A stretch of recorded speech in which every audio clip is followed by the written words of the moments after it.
Okay, venerable brother, Dhamma friends, we are going to start the second Dhamma discussion.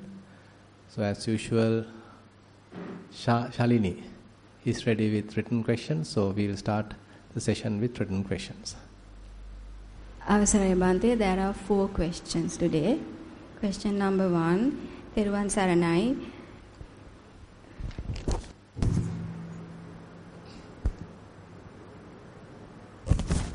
My visit to Mithirigada was quite inspirational. I added walking meditation to my practice and am quite motivated.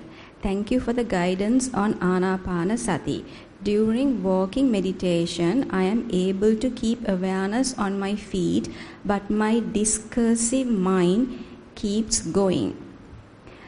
During sitting, I had a very quiet mind during Chittanupassana.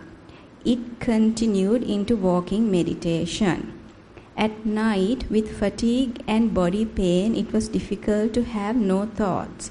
Had a bit of doubt. This morning had virya and again, and a lot of preeti, happiness. Had a lot of preeti and happiness. Please provide guidance on the 4th tetrad of Anapanasati Sutta. Thank you. So, actually, probably Anapanasati Sutta, just to give you a brief introduction. So, Buddha has described, okay, this is the best approach, this is the best recipe for Anapanasati.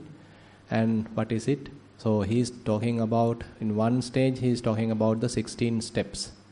So, the first tetrad covering the Kayanupassana, second tetrad covering the Vedananupassana, third tetrad covering the Chittanupassana, fourth one covering the Dhammanupassana. And by developing this way, he mentioned basically 4 Satipatthanas can be addressed, Satipatthanas can be developed. And by developing like this, then the 7 enlightenment factors, Satta Bojjhangas, can be developed. And by developing Bojjhanga, 7 enlightenment factors, you can develop Vijja Vimutti. Vijja is we can say the knowledge, Vimutti is the freedom. So this is the kind of a skeleton of the sutta, where the complete coverage of the whole path is included in the Anapanasati Sutta. So as we discussed little bit yesterday also, so the first tetrad, Kayanupassana section, the first part in the Kayanupassana section, so basically Buddha described Anapanasati just starting with establishing mindfulness on breathing. Sato vasa sati, sato passa sati. Being mindful, you are allowing the breath to happen or in-breath to happen. Being mindful, you are allowing the out-breath to happen. So very much like settling down and establishing mindfulness in breathing. And then starting with Digang vasa santo, Rassang vasa santo, Sabbakaya patisangvedi. And then last, Passambhayang kaya sankharang asasesamiti sikkati. So I am just giving the most important part of each and every section. The Digang means, Rasa means, Diga means the long, Rasa means the short. So now once the mindfulness is established in the breathing, now it is our duty to little bit inquire about the breathing. So whether the breath becomes longer, whether the breath becomes shorter, or are we able to fully comprehend the beginning, the middle, the end, the gaps, all that. The complete cycle now we are slowly recognizing. So the result is the fourth. The result is the fourth part where breath starts calming down. So now almost like you can't say, at first you can really recognize, okay, this is the in-breath, this is the out-breath. You can distinctly recognize the differences between in-breath and out-breath. But as you move forward, these differences become less and less. And now you can't even recognize whether it is the in-breath or out-breath, but some kind of a sensation is there. Some sort of a knowledge is there that breathing happens, but you can't distinctly know whether it is in-breath or out-breath. So likewise, kind of refinement is happening. So we might get various doubts thinking whether my mindfulness has reduced or I have been distracted. So these kind of wrong perceptions also possible. But if we properly practice, we need to understand, okay, I went through a kind of a cycle. Previously my mind was scattered, distracted, but after a while my mind settled. Now I am able to fully comprehend the complete cycle of breathing. I went through that. Then After a while, now that becomes subtler and subtler, ultimately almost like disappeared. Now I can't feel the breathing. I can't distinctly know whether it is in-breath, whether it is out-breath. Okay, everything has almost like disappeared. Actually, our understanding has to be then facilitate this calming down. It is not we need to make the breathing rough or gross. Rather, we need to facilitate this process. Now breathing calms down, so we are facilitating it. We are not changing our posture. We are not being distracted. We are not falling asleep. So kind of a balancing needs to be done so that whole breathing calms down. Now, as a result of that, now we are getting to the second tetrad, where Piti Patisangvedi, Sukha Patisangvedi, Chitta Sankhara Patisangvedi, Passambhayan Chitta Sankharang, Asasi Samiti Sikkati. So these are the salient areas of the second tetrad. So after the body calms down, breath calms down, so you might encounter Piti Sukha, where the kind of rapture, certain, kind of a happiness, you feel like the body is floating, there are no any kind of discomfort. Instead, you might feel more comfortable. The piti rapture overwhelms sometimes. So likewise, these kind of different experiences are possible. Now, important thing is we need to know, okay, these are mere feelings, isn't it? So that is a very important perspective we need to have, because what typically can happen is once these blissful experiences happen, we start liking it, we start attaching to it. So that is where we might go wrong. Now the important thing is we need to step out from that process and looking at it. So previously when breath happens, we properly looked at it. Okay, this is mere in-breath, this is mere out-breath. Similarly, when these kind of happiness, pleasures happen, okay, this is a mere pleasure, this is a mere pleasant feeling, this is a mere happy feeling. So likewise, we have to have some kind of a detachment to these feelings, even though they are happy, pleasurable, pleasant feelings.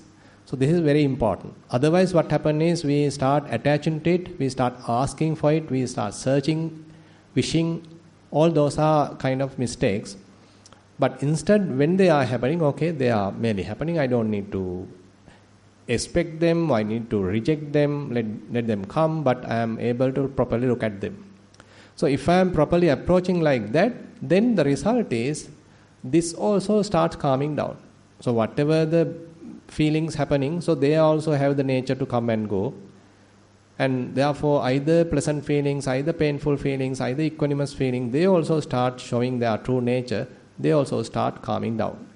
But we need to remember, when the Buddha terms the third part in the Vedanānupassana, Chitta Sankhara Patisangvedi. Chitta Sankhara particularly mean Vedana and Sanya. Vedana is what we just discussed, different types of feelings. Now we are able to calm down them, but at the same time there may be possibilities, various visualizations also can happen. Might not for some people, might for other people. Certain people are more into the faith, and certain beautiful sights can appear, maybe Buddha images, maybe pagodas, bodhi trees, many different things can appear. So those also properly have to handle. So we need to understand, okay, they are merely type of visualizations, they are not real. So when our mind is fairly calm, they appear like real, but I shouldn't give too much emphasis to them or any value to them. Need to understand, need to keep our kind of wisdom there. Okay, they are merely perceptions. So then only they start calming down. So if we start promoting them, if we start liking them, asking them, enjoying them, they might even grow. We might get sort of entangled with them. So that is the area we need to be careful, particularly with respect to sanya, perceptions. If we properly handle them, they also fade away. So once we are finishing the third or second tetrad, so the feelings also have to calm down, as well as the perceptions also have to calm down. And now we are coming to the third tetrad, the Chittanupassana. So the Chittanupassana section is starting with Chitta Patisangvedi Asasi Samiti Sikkati. So now you are aware of the mind. And that awareness has to be a fairly relaxed awareness. Because now if we strictly look at the mind with a more rigid way, then mind can't move. So we have to give some freedom to this mind to freely move, to freely think even if it's necessary. Because now we are at a better position, we have already developed certain amount of mindfulness, clear comprehension is already with us now. So we don't need to be afraid of the thoughts now. So let the mind think, nothing to worry. Okay, let it think. But I can see they are merely thoughts. Like I saw this is merely in-breath, this is merely out-breath. Like I saw this is merely happy feeling, painful feeling, equanimous feeling. Now I can see it is merely thought. Different areas. So again we maintain kind of a distance. Okay, it is a merely thought. Say maybe I like it, maybe a thought. Maybe what next I need to do, another thought. Maybe is it the correct approach? Okay, another thought. So this is how they are happening. Don't think, okay, maybe a lustful thought happen, angry thought happen. Might not. It also can happen when we give some freedom for the mind to think. But another thoughts also can happen. Maybe a little bit of regret, maybe a little bit of planning, maybe a little bit of doubt about your own practice. Where am I? Am I a Sotapanna now? Another thought. Another thought. So that is the tricky part. Actually, if you think, okay, the mind is thinking, now I am a Sotapanna. Another thought came and gone. I am not Sotapanna. Another thought came and gone. So all different kinds of thoughts, they are merely coming and going. So Chitta Patisangvedi. Now, advantage is probably you are not in a deeper samadhi now. You may be in a little bit of shallow level, but fully aware what's really going on. Thoughts are also coming and going. Now you can clearly see the beginning, the middle, the end of the thoughts even. So this is a kind of an insight we are developing. So thoughts also condition phenomena. When we are observing various bodily phenomena, we understood bodily phenomena are also conditioned. They also have the nature to arise, change, pass away. When we are observing feelings, they are also we understood feelings are also have the nature to arise, change, pass away. Now we are observing, say, perceptions during the second tetrad. They also arise, change, pass away. Now we into the third tetrad, thoughts. Thoughts also arise, change, pass away. Now you can look at it properly because it is not too many thoughts, but they may be coming one after the other. So you can clearly see, so they are also not devils, they are also not that difficult. So they are merely thoughts, they have the nature to come and go. So slowly we feel confident now. Chitta Patisangvedi. Now next part is called Abhipamodayan Chittang, where you feel glad now. Because nothing to worry much, body is also fairly comfortable, no pains, no aches, and no confusion in the mind also quite peaceful. And say no particularly different kinds of perceptions, no sanya, no any visualizations, no mind is fairly calm down. So you feel glad about the situation. Abhipamodayan Chittang. Then Samadhahan Chittang. So you further allow the mind to settle. Let the mind further settle. So the idea is, even though now mind is to some extent purified, there may be subtle little bit of glitches here and there. So let them also fade away. So the mind become more and more purified. Now we arrive at the last stage of the third tetrad, Vimochayan Chitta. That is the most important part where we are liberating the mind. We are free in the mind. Now I don't need to pay attention to the body. It already calmed down. No need to pay attention to the feelings. Almost like no feelings. No any significant feelings. And we don't need to look at, there are no perceptions that also we have properly addressed. They also disappeared. Fairly clarity is available in the mind. Thoughts also came, they also have gone, nothing is there. So what is there in now? In the mind, basically nothing is there. So we are almost like arrived, what we can say, unestablished type of a consciousness. In the Chittanupassana section, so we are very much like coming to the pit or summit of the practice. Now I'll tell you another theory, just to give another way of understanding. Now assume these are the 5 aggregates. Say form aggregate, feelings aggregate, perceptions aggregate, formations aggregate, and then the consciousness aggregate. Now the theory is the consciousness aggregate either has to establish with the form aggregate, either it has to establish with the feeling aggregate, either it has to establish with the perceptions aggregate, either it has to establish with the formations aggregate. So this is the way that the mind is grasping, holding, establishing. This is how we are living. So the Vipassana practice helps to separate this attachment, separate this binding. So more we practice Kayanupassana, your attachment to body, materiality become less and less.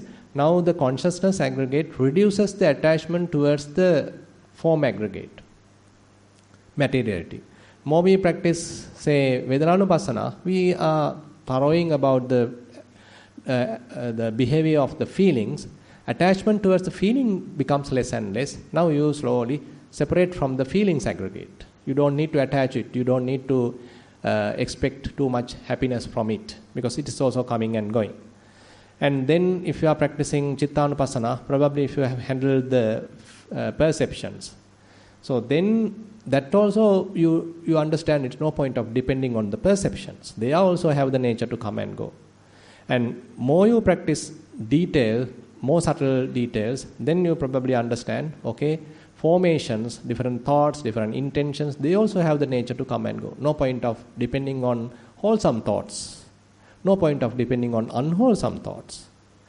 Thoughts are also conditioned. Thoughts are also coming and going. So where to establish? Nowhere to establish. So now the consciousness become unestablished. So the freeing the mind deeply say that you are now coming to an area where the mind become completely independent. Anissitocha vihirati nachakinchi loke upaditi. In the Satipatthana Sutta. That is how Buddha emphasized. Okay, now you are very much like anissita. You are very much like unassociated. Mind does not particularly associate anything and does not grasp anything in the world. So where is it now? You can't find a place, but awareness is there.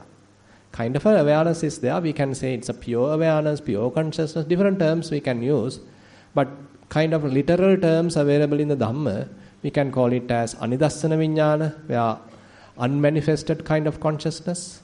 Then appatittita viññāna, what we call as the unestablished consciousness. So these are the kind of deep terms used in the Dhamma, but we can't say immediately we achieve it, but we are coming closer to it.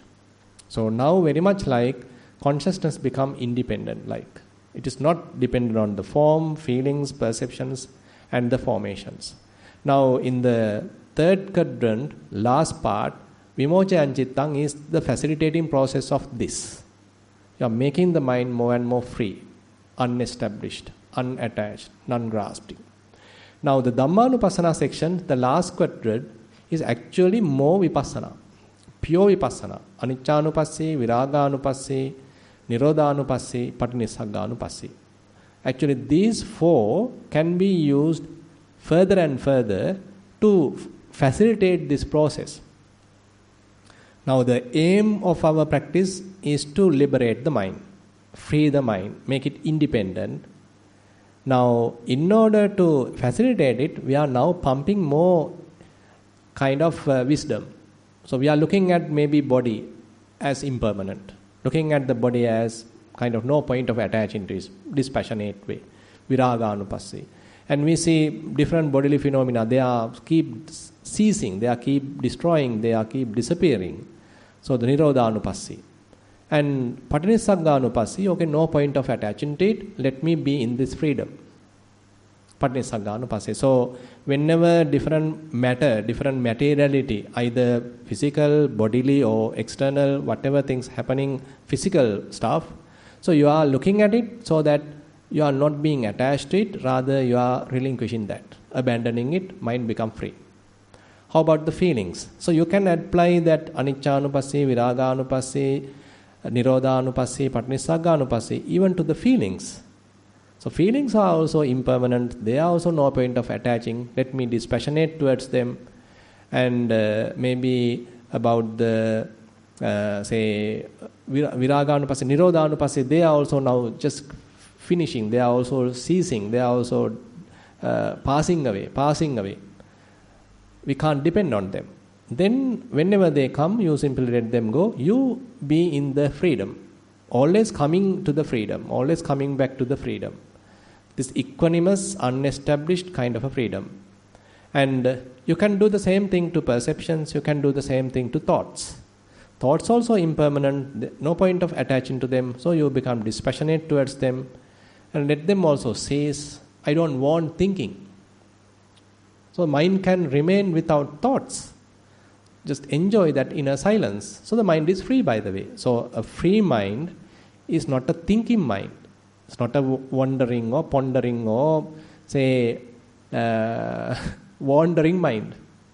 So there's a common statement. Wandering mind is an unhappy mind. Right? So this unwandering, unestablished and unattached, fairly settled, silent mind is a wise mind in a way, because it doesn't want to do any fabrications. So now the fourth quadrant in the Anapanasati Sutta is to emphasize the yogi. Okay, you do practice more Vipassana. Probably you are using the body, probably you are using the feelings, probably you are using perceptions or formations to further develop that wisdom so that mind become more and more freed. And so that is the fourth quadrant. So Buddha explained in detail in the Anapanasati Sutta, so how each practice contributes towards the development of the 7 enlightenment factors. So when you are practicing Kayanupassana, how the Sati Sambojjhanga being developed. So the enlightenment factor of the mindfulness being developed. When you are practicing Kayanupassana, how the Dhamma Vichaya, the inquiring or investigative enlightenment factor being developed. So likewise, a fairly comprehensive explanation is there in the Anapanasati Sutta. Each section, each Kayanupassana, Vedananupassana, Chittanupassana, Dhammanupassana sections are contributing towards the development of these 7 enlightenment factors. And once you are there, basically, once you are able to maintain the mind free, now try to dwell there as much as possible. As much as possible, keep the mind unattached, keep the mind unestablished, non-grasping. So that becomes your posture, as much as possible. Now, I can put it differently now. Now, say for example, so before in our lives, okay, before we step into Dhamma, so we are someone. Okay, I'm so and so. I'm very important. I need to be the first of my class. I want to be the best. I want to win the race. I want to win the election. I want to highlight myself. I want to show off. I want to be the best. So this is the kind of mentality typically we have. Because we are someone special. We are an individual. So that we need to promote this individuality. Right? We want to promote this individuality because we are an important self and we promoted this self. So this is how we were living, very much like. So that's why we have gone for many different, driving, so that to promote a self, to build that self, to build that ego. And all our efforts are to build that ego. But now the opposite has to happen. You are finding a place completely free, very peaceful, quite unattached, mind almost like unestablished, no even an object and no I. You can't find a person while you are in this unattached place. But problem is, time to time, that past habit can come and you might create I. Now you already found a refuge. By while being there, now see the past old wrong habit, how it is operating.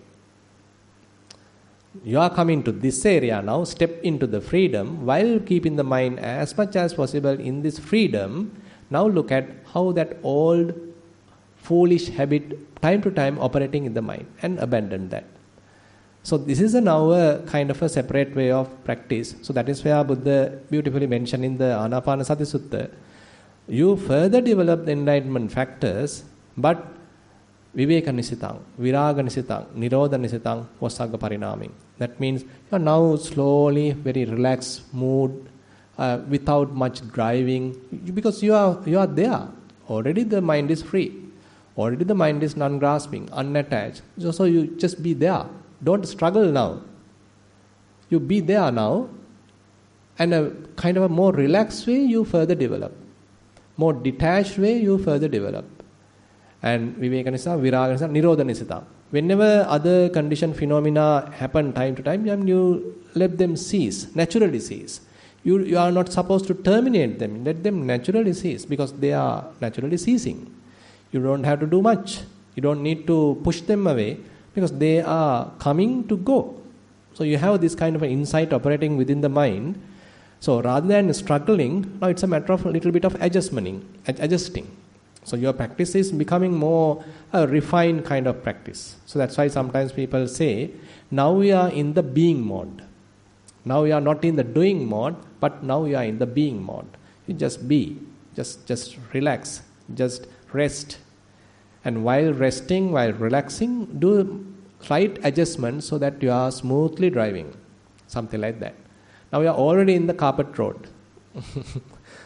So time to time, probably the vehicle might say, go to the sides. So only on those occasions do a minor adjustment and let it go in the proper path. Kind of a minor adjustments only necessary unless the huge kind of a drop might happen. Time to time that's also possible. You don't need to much purposely interact or purposely intervene. If things are happening smoothly, okay, go through properly. So this is a kind of a path very beautifully mentioned by the Buddha in the Anapanasati Sutta. Actually, as yogis, it's a must to read. Yeah, I hope this is enough for Anapanasati Sutta. This is a very, very interesting part. And there's a single book we compiled, Anapanasati Sutra. Probably you have read that. And we don't have an English one, by the way. So we'll see. Yeah.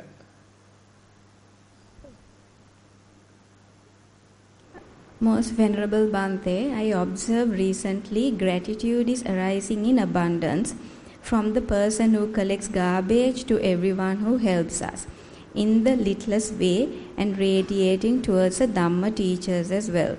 But with the gratitude, attachment has also arisen. Roughly 50% maybe. Roughly? 50% maybe. Keles is arising in a camouflaged manner. I need to remove the attachment from the gratitude.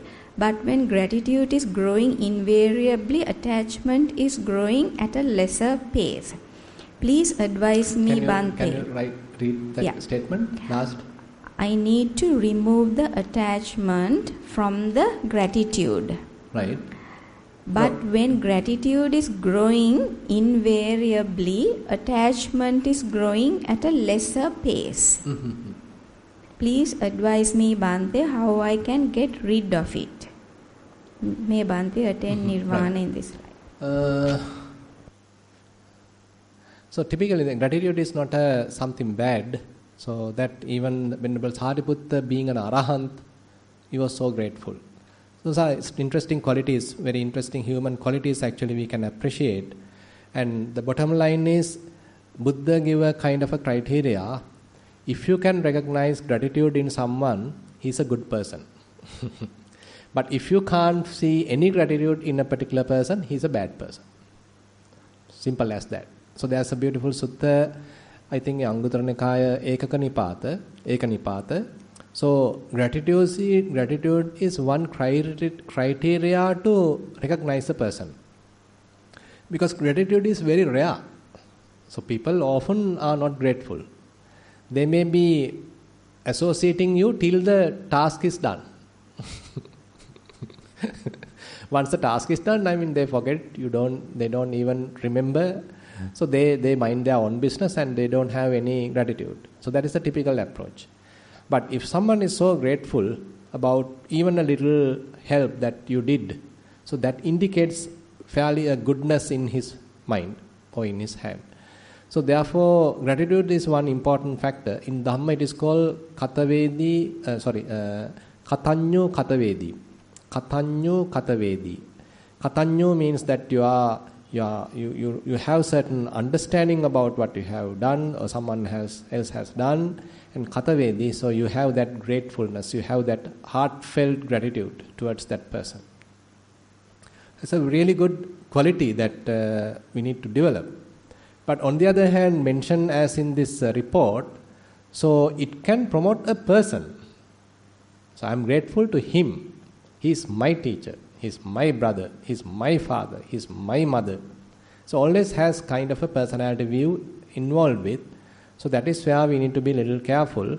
So as we anyway develop Vipassana, more we understand the non-self, probably you can even use that teaching in case any kind of gratitude-based too much attachment happening in the mind, probably you can use antidotes like, okay, this is also not a person, this is also not someone, this is also not an individual, so I don't need to attach to him.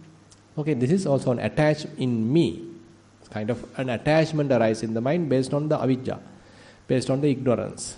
So if we are looking like that, you may have the gratitude, but no point of attributing it to a person. Okay, it's a kind of a general attitude.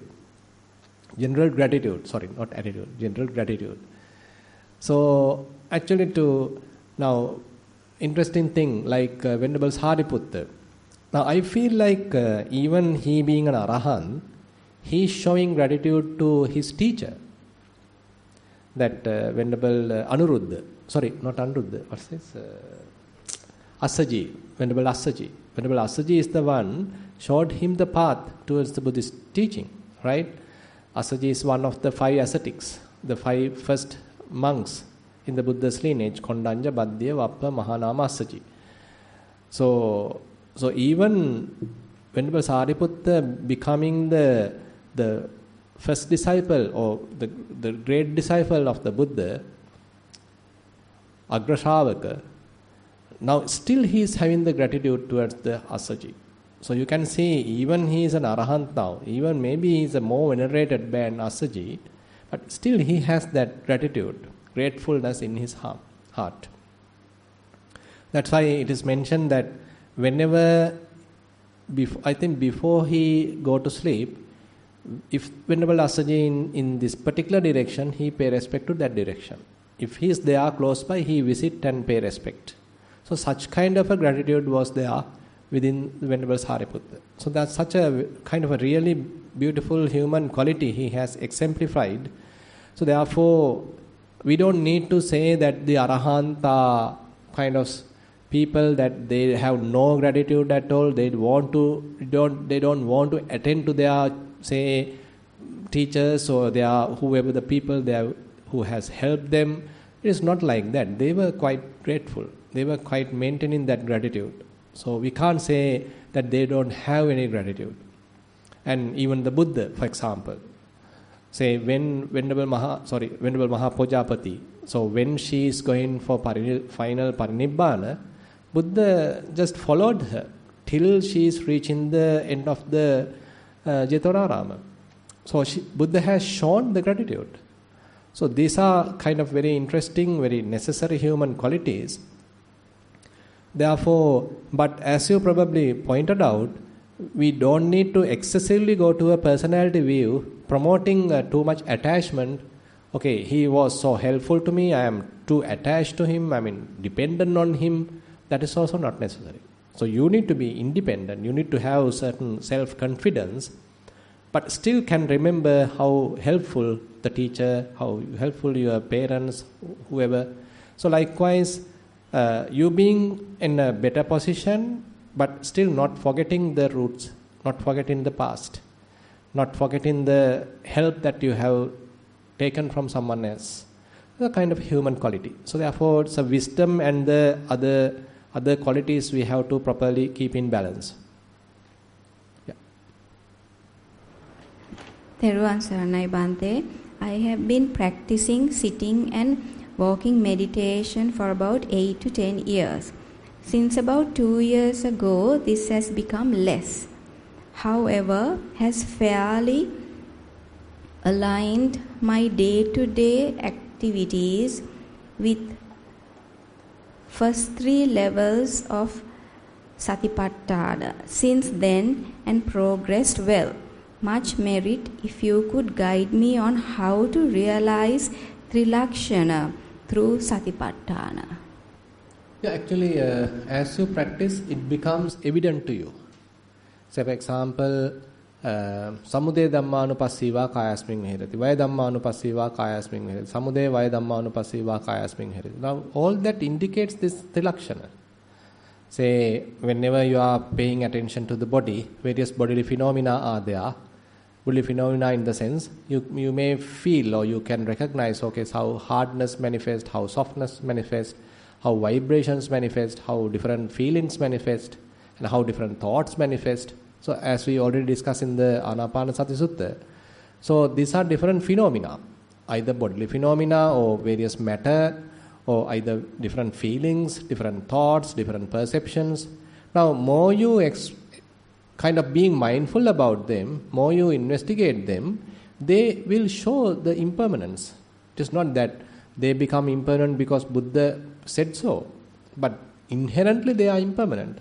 So, more we observe them properly, so we will understand within ourselves, okay, these are becoming changing, they are coming and going, they come and disappear, they arise and pass away. So Samudaya Dhammanupassī, Vaya Dhammanupassī means, so you are simply watching that arising and passing away nature.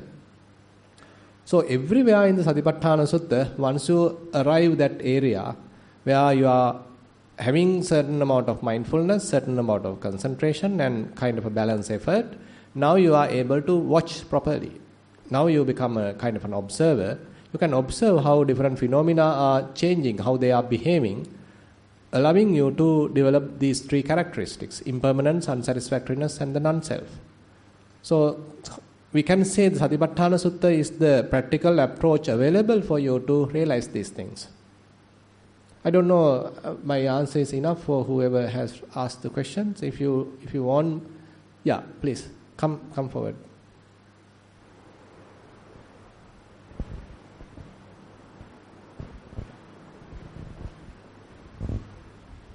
Thero, yeah.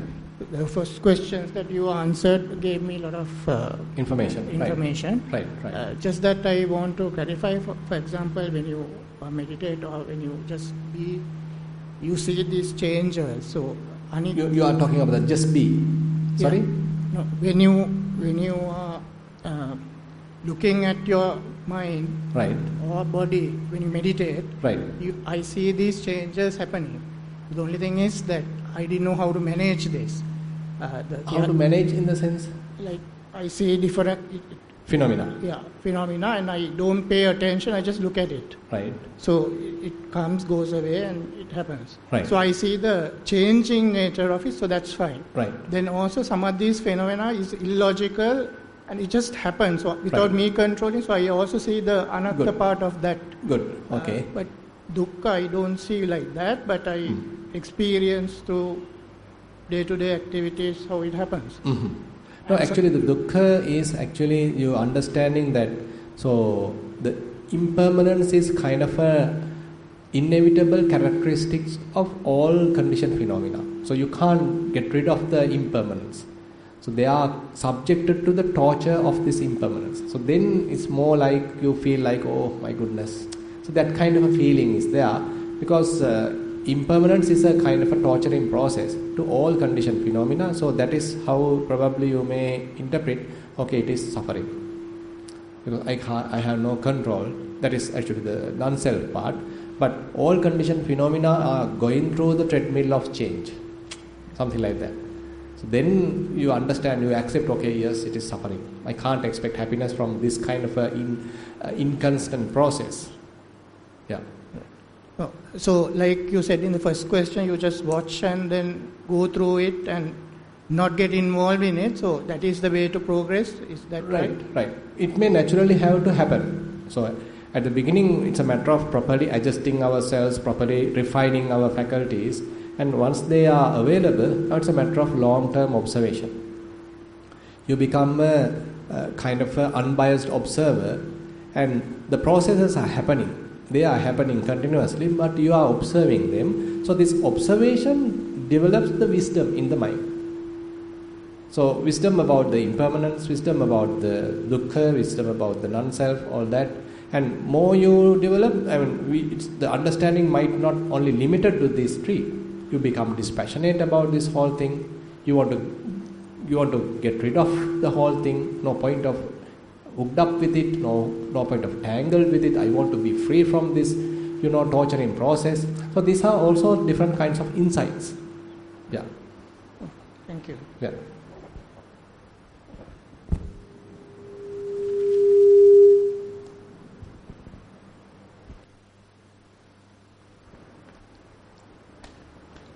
Most respected Bhante, I worship Bhante. Nothing is coming to my mind to write about my meditation practices, and I am in very calm and relaxed state. Last night I had a very peaceful sitting meditation, and at that time I was unable to properly identify the place and the time. Today I feel that time is always misleading us and giving unnecessary value to the incidences or events. If we can identify it and forget the present moment, nothing will remain in our mind. Dear Bhante, please explain the accuracy of my insight based on Dhamma point. Correct, but we need to balance it. So one can say, okay, I don't want past, I don't want future, I want just I'm just in the present moment, don't disturb me. Correct, fairly good, not a bad thing. But time to time you may have to switch to the typical conventional reality as well, particularly when you are dealing with others, when you are working at your office, because we are in a conventional world, conventional realm. So in a way, so we need to respect what is past, we need to respect what is present, we need to respect what is future. So therefore, in one level, Buddha emphasizing this momentary experience, and that also not grasping. Another level, he emphasizes or respect the conventions. So therefore, it is not, we are trying to hate the convention. We may understand the limitations of the conventions and we are properly using it, but still not attached to it. It's a kind of a beautiful balance. That one argument made by one deity related to the Arahant. So these Arahants are also telling, okay, I had my lunch, somebody told me something, I am the one preached Dhamma. So they are using the term I.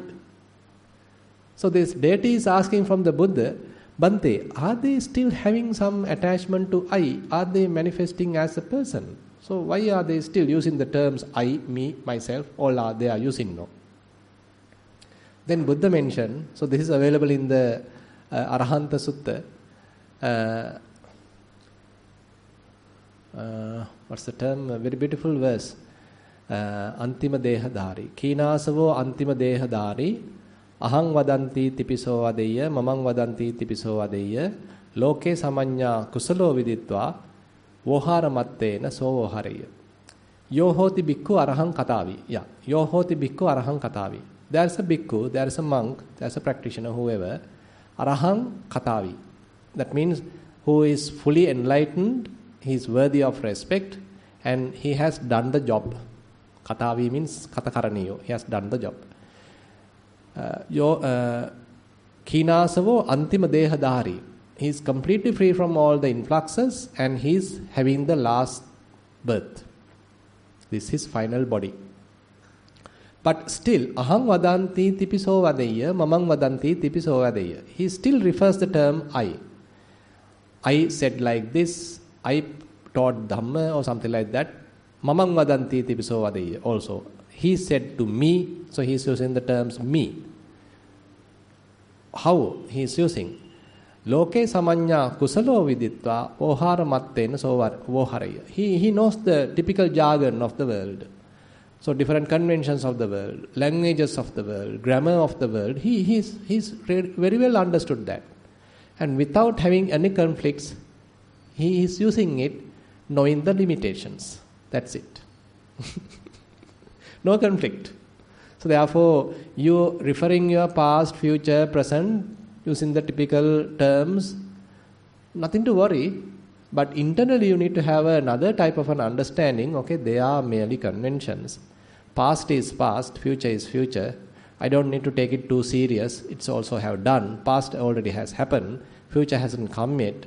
So things are happening as a result of this causal reaction, a dependently arising nature. So you have a thorough, wise understanding operating within the mind. So it prevents any too much grasping into the past, present or future. So therefore it's a kind of a balance. So sometimes Buddha give a simile like on a tilted what's this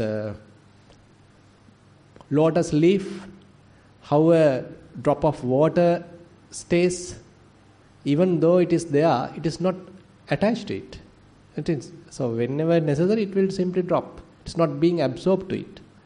So even though the Arahant or Buddha are living, so they are not adhering to anything. They are not holding anything. They are not saying it is me, myself, anything. But they are still continuing the life as typical human beings. A very beautiful kind of a balance. They are not arguing with others. They are not into conflict with the typical conventions. They don't have any conflicts. They can beautifully, peacefully live with the others, but having a deeper understanding within themselves. A beautiful balance in a way. Anyone to add anything? Yeah.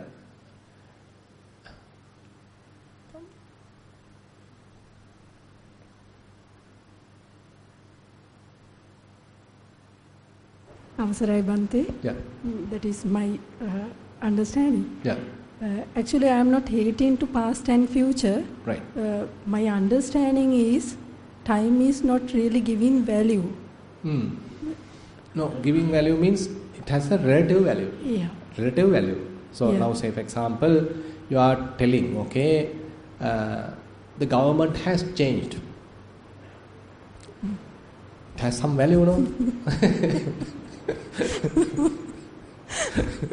So now we have a good new government, so it has some value. We'll take another example. But we all are anyway conventions. We are the government. So we are talking about the government, the and that and all that. But it's a convention, and group of people are there, different approaches are there, different conventions are there. So all we call it, okay, this is a new government. That is a convention. It's a concept in a way. So we need to know the limits of these conventions or concepts. And we don't need to have any conflict either with that. We don't need to hate it either, isn't it? Yeah. No, I'm not saying I am not hating. I'm saying past and future. There is no value. Mm-hmm. Only the present moment also continuously going to past. Exactly. And nothing is there. Correct. So did I say something is there? No, then there's no value for time. Exactly. That's why empty. Yeah, that's why I want That's to why say. empty. Yeah. That's why when we have that understanding, so you can live without much burdening. So past has gone, future hasn't come, and those are also relative terms. Present also nothing to attach, and no person, no thing. No person and no thing.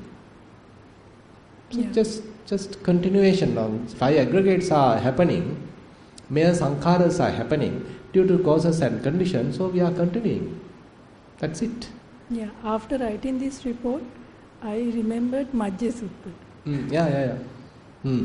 That's why Atita, Anagata both have to be understood, no need to attach. Even the present, you are wisely unattached, relinquished. So that's why Buddha's approach is in a way quite radical and really intellectual in a way. So to understand all these, the relative terms, conventions, their meaning, their limitations, and then freeing the mind. Isn't it? Basically freeing the mind, keeping the mind unattached, undefiled, purified as much as possible.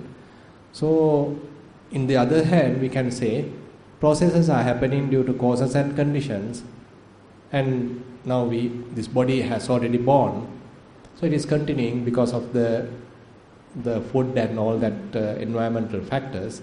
So till the death, it has to continue. But the problem is we are identifying with the body saying it is me.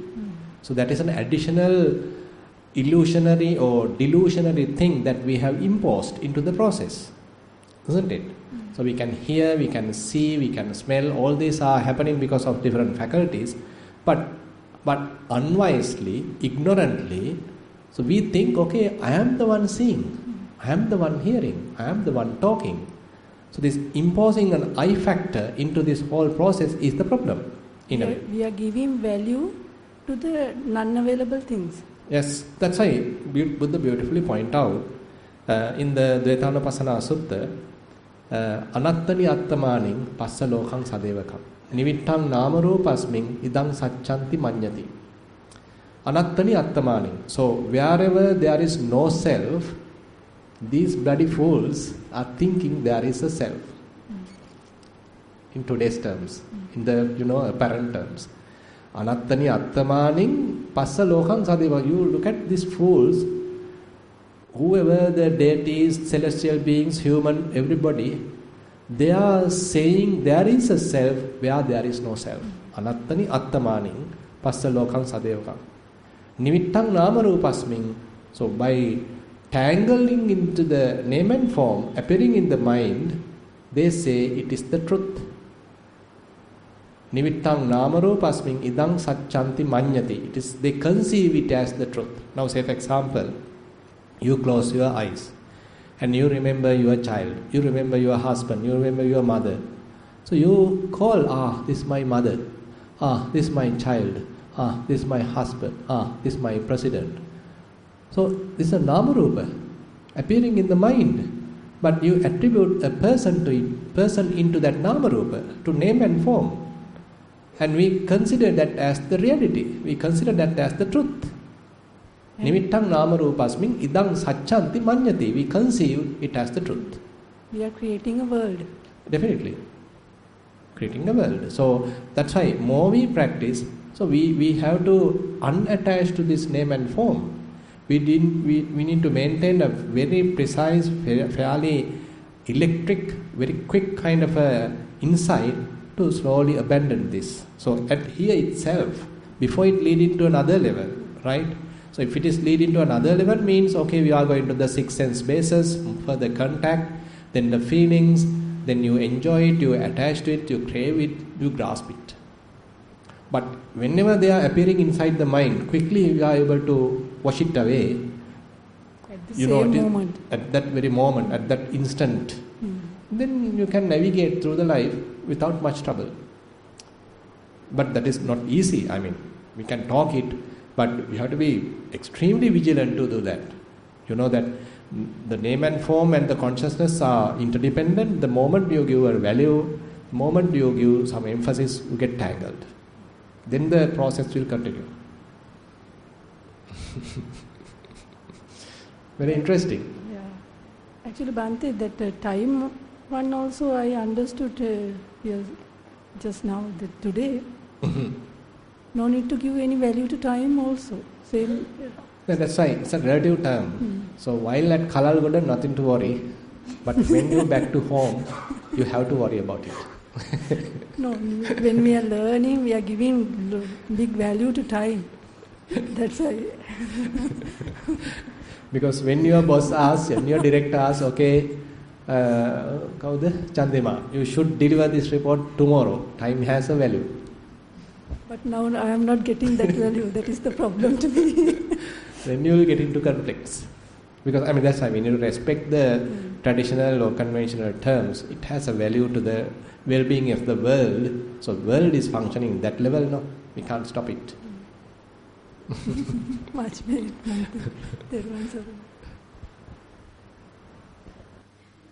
So those are the questions. Yeah, he has something.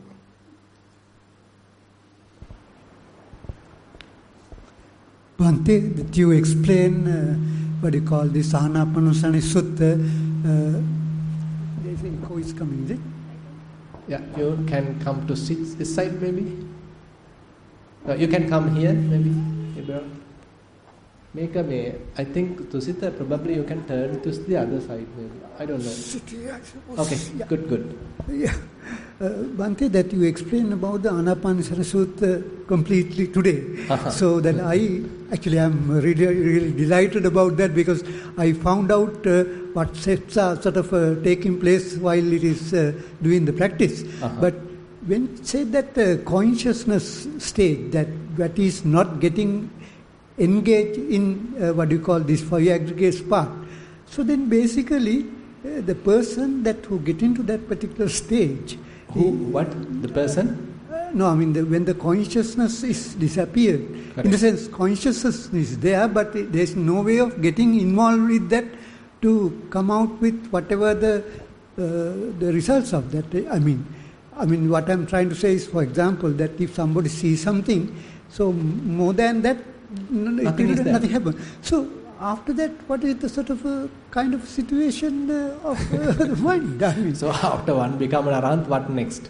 So is that what you call because there is a person, no response. Actually, I can remember this Kalalgoda Thero is beautifully mentioned. Now, actually, it's a Buddha's thing.